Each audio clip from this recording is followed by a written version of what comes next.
Imagine standing within the crowded agora of ancient Athens, the vibrant heart of the city.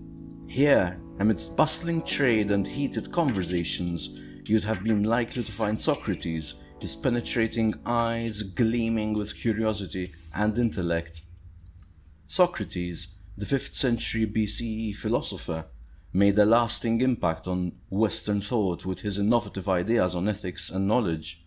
Noteworthy among these was his moral optimism, the idea that to know the good is to do the good. In other words, if people knew what was morally right, they would always act rightly. But how do knowledge of the truth and right actions fit within this framework of Socratic moral optimism? To answer this, let's venture into 3 different segments of his philosophical landscape. First, we'll unpack the Socratic view of knowledge and truth. Secondly, we'll dissect the concept of right action within this framework. And lastly, we'll investigate the link between these two in the context of Socratic moral optimism.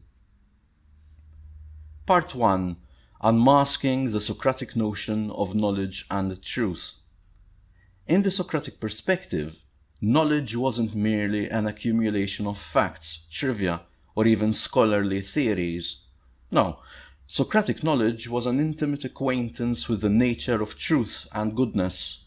His methodology, known as the Socratic method, or elenchus, involved relentless questioning aimed at unveiling inconsistencies in a person's beliefs. The goal was to move closer to the truth, and thus to the knowledge of what is genuinely good.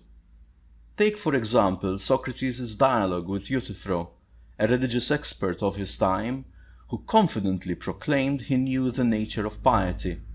Yet, after a series of sharp Socratic questions, Euthyphro found himself unable to define piety without contradictions or circular reasoning. This dialogue exemplifies how Socrates used relentless questioning to demonstrate that supposed knowledge often falls short of genuine understanding. Part 2. The essence of right actions in Socratic philosophy. In the theatre of Socratic thought, the concept of right action is intimately intertwined with virtue. Socrates, with his characteristic defiance of the ordinary, sought to redefine right action. To him, it wasn't merely about adhering to societal norms or upholding traditions.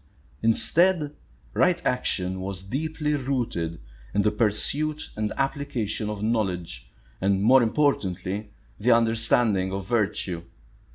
Consider the trial of Socrates, an episode that has been etched into philosophical history. Accused of impiety and corrupting the youth, Socrates stood before the court not with fear, but with a steadfast adherence to his principles. Despite having the option to renounce his teachings and live, Socrates chose to die, maintaining his unwavering belief in his philosophical ideas. Here, Socrates' right action was not about self-preservation, but instead staying true to his philosophical convictions, illustrating his view that right actions are grounded in moral integrity and virtue. In another instance, during his conversation with Crito, Socrates argued against escaping from prison, a seemingly right action that would save his life. His reason? Escaping would break the social contract he had with his beloved city, Athens. It was his commitment to justice, a virtue he deeply respected, that determined his definition of right action. In both these instances, Socrates' idea of right action emerged not from an external rulebook, but from a profound internal commitment to virtue, demonstrating the intricate relationship between right action and morality in his philosophy. Part 3. Weaving together knowledge and right action.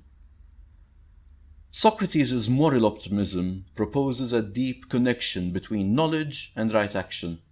For him, knowledge wasn't a static repository of information. It was a dynamic tool that enabled individuals to discern and perform right actions. Socratic moral optimism embodies the belief that knowing the good essentially motivates individuals to do the good. But here's an objection to consider. Haven't we all seen cases where people, despite knowing what's right, choose to act otherwise? Isn't it naive to think knowledge alone can always lead to right actions? These concerns indeed hold weight.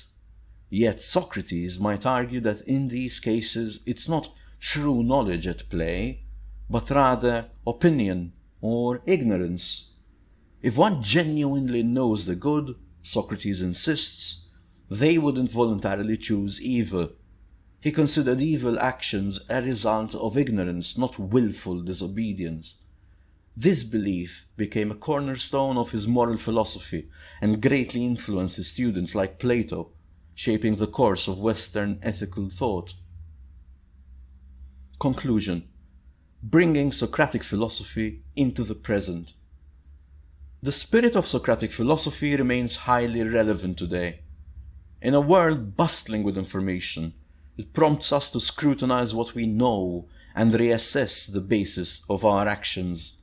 It asks us to be humble in our pursuit of knowledge, understanding that our grasp of the truth is always evolving. It reminds us to seek out truth, not just for its own sake, but as a guide for moral actions. As we navigate the complexities of modern life, Socratic moral optimism can be an insightful compass.